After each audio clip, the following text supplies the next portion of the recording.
Inflation has come down substantially. Last year, headline inflation averaged 6.9%. The Reserve Bank sees it averaging 5.9% this year and steadily declining to 4.5% by 2025.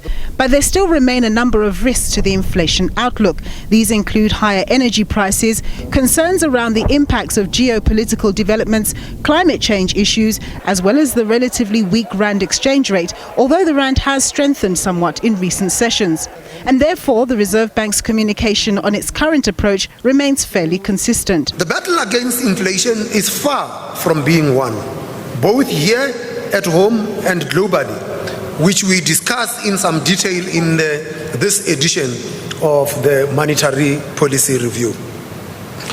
As the Monetary Policy Committee, we remain steadfast in our commitment to price stability and the necessary policy actions required to anchor inflation and inflation expectations sustainably around the midpoint of the target band. There was a fear that higher global interest rates over the past couple of years could result in recessions in key economies. But the Reserve Bank noted that the biggest economy, the United States, remained resilient, which in a way might make the job of the US Fed that much more difficult. The higher interest rate environment has led to risk aversion among investors. In the process, emerging markets like South Africa have suffered, with foreign investors exiting our capital markets. And those countries burdened with high debt are also set to suffer in what's expected to be a higher interest rates for longer scenario. There are fewer capital flows that are likely to come to emerging markets given the global environment we're in. And there's likely to be less cooperation in how we solve some of these problems, and that will prove to be its own challenge. Again, for emerging markets, on balance, currencies are going to be weaker, and as those macro imbalances that they face don't go away very quickly.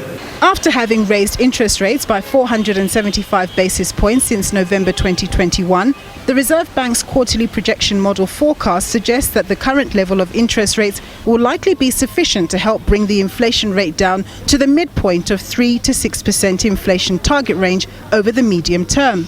And there are those who believe that the central bank made moves to address inflation at the right time. We should be grateful that the Reserve Bank took timely steps to get us back to the midpoint of the target. Other central banks made the mistake to fall behind the curve.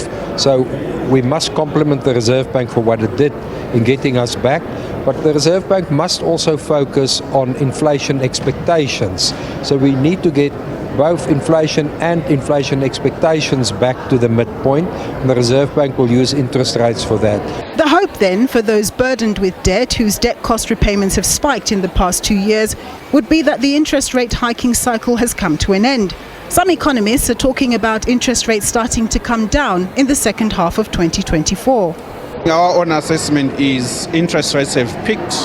If you look at the state of the consumer, we are starting to see an increase in arrears, essentially meaning consumers are falling behind in terms of their debt repayments.